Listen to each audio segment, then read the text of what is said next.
எல்லாமே இன்ட்ரெஸ்ட் இருந்தாலும் 15-16 இயர்ஸ் தான் இருந்திருக்கும் உங்களுக்கு. அந்த டைம்ல ஒரு குழந்தை, ஆமா, ஒரு பிரெக்னன்சி, 5 இயர்ஸ் பேபிக்கு பேபி, அம்மாவா அம்மாவா இருப்பேன் இதுல. நடிக்கிறது. ஆமா. I was only 16. அதுதான் கேட்கிறேன். ஆமா. யோசிச்சது இல்லையா ஒரு வாட்டி கூட? அவ்வளோலாம் யோசிக்கிற அளவு மெச்சூரிட்டி அப்ப கிடையாது. ரொம்ப இன்னசென்ட்டா இருந்தது ஒரு பெரிய அட்வான்டேஜ் அப்ப.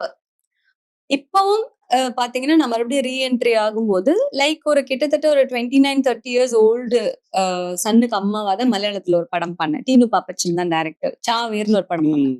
அர்ஜுன் அசோகனுக்கு அம்மாவா. அப்பவும் எனக்கு பெரிய டிஃபரன்ஸ் தெரியல. என்னன்னா, இதேதான். எனக்கும் அவருக்கும் ரொம்ப கம்மி ஏஜ் டிஃபரன்ஸ் தான். பட் எனக்கு ஒரு சன் அந்த படத்துல. So I have to work on it. எனக்கு ஒரு படத்துல அது மாதிரி எனக்கு பிரிச்சு பார்க்கறதுக்கு எனக்கு தோணல.